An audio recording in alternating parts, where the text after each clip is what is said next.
Tere, imelised hinged!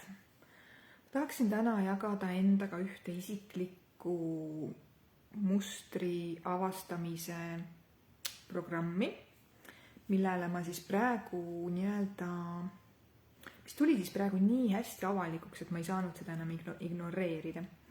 Mul on olnud pikemat aega juba selline tunne, et iga kord, kui ma enda lehel midagi postitan, midagi, mis on nagu natuke kastist väljas või midagi, mis on võib-olla natuke liiga deep või midagi, mis on natuke teistsugune, siis mul automaatselt on kuklas selline hirm, et mind mõistetakse hukka, minust eemaldutakse ja mind jäetakse maha, ehk siis selline hülgamise tunne tuleb. Ja mul ongi vahepeal tunne, et võib-olla oleks parem mitte panna mõningaid asju, et siis on nagu kindlam, et ma ei jää kellegist ilma ja keegi ei pööra selga. Ja kui ma hakkasin sellesse kohta siis vaatama, et huvitav, kust mul tuleb selline muster, sest et julgusega olen ma ammu juba ära tiilinud ja sellega ei ole probleemi, ma võiksin siin postitada veel hullemaid asju, seega julgusega on okei. Ja lihtsalt ongi kuklas see, et mulle keeratakse nagu selg ja ma leidsin juurpõhjuse, see tuleb lapsepõlvest. Enamus asjad tulevad lapsepõlvest, on ju. Ehk siis tõenäoliselt lapsepõlves olen ma saanud kogeda selliseid olukordi, kui ma olen midagi korda saatnud, midagi võib-olla teistsugust, mida tollel hetkel ei aktsepteeritud, siis mulle on justkui antud märku, et see ei sobi ja me pöörame sulle selja, ehk siis on solvutud või siis eemale mindud minust. Ehk siis see on ka selline koht, kus kui me ei ole saanud lapsepõlves kogeda tingimusteta armastust, ehk siis meile on seatud tingimusi, et kui sa teed nii, siis me armastame sind justkui rohkem ja kui sa teed naa, siis me armastame sind vähem. Tegelikult see nii ei ole. Aga kuna tollel ajal tõenäoliselt ei osatud teistmoodi väljendada seda armastust, kui sellega, et kui näiteks laps tegigi midagi natuke teistmoodi, siis anti märku nii-öelda solvumise näol, keerati selg, võib-olla ei räägitud mitu tundi või üldsegi terve päev või siis ei viidud kuskile kohvikusse sellepärast, et sa tegid midagi teistmoodi. Ja mida mina lapsena siis sellel hetkel tõenäoliselt kogesin, oligi see, et see hülgamise tunne ja mulle keerati selg, ehk siis mind ei aktsepteeritud.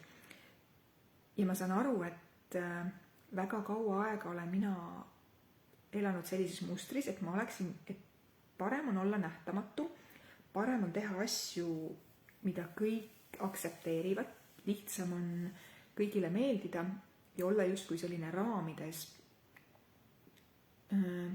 et siis on nagu kindlam ja turvalisem. Ja ma saan aru, et tollel ajal, kui mina nii-öelda väike laps oligi normaalne, et me ei tohtinudki olla üle võlli ausad, üle võlli siirad, me ei tohtinud olla sellised üle võlli ja kastist väljas ja raamidest väljas, me pidimegi olema mingis kindlas raamistikus, et siis on justkui välismaailmale rohkem aktsepteeritud see, mida me teeme. Ja ma saan aru, et endiselt on mul algeid sellest mustrist, sest iga jumala kord, kui ma midagi postitan, isegi võib-olla, kui see ei ole midagi liiga, siis endiselt on mul iga kord, kui ma panen näiteks postitamise nuppu, on mul tunne, et aga mis siis, kui ma selle postituse ära postitan ja keegi keerab mulle selja. Ma saan aru, et see on nagu nii jabur programm. See on nii jabur programm, aga minu alateadlikud hirmud on endiselt osadel juurdunud raku tasandil, mis tahavad siis saada nagu tervendust. Sest et selline muster piirab minul olemast tegelikult päris minu enda ehedas potentsiaalis ja tegelikult läbi selle mustri ma justkui vähendan ennast, ma ei julge olla mina ise ja ma endiselt justkui panen fookuse välisele, et kas see, mida ma teen, on teiste arust õige.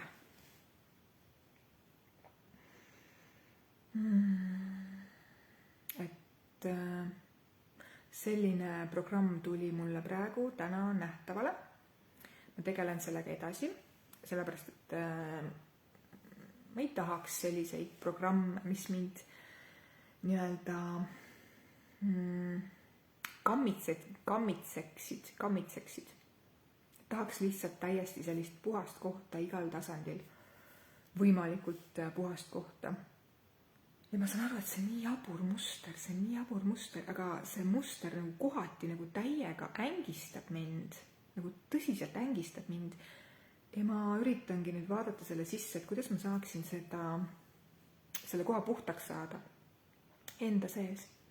Et see ei ängistaks mind enam sellisel viisil igapäevaselt.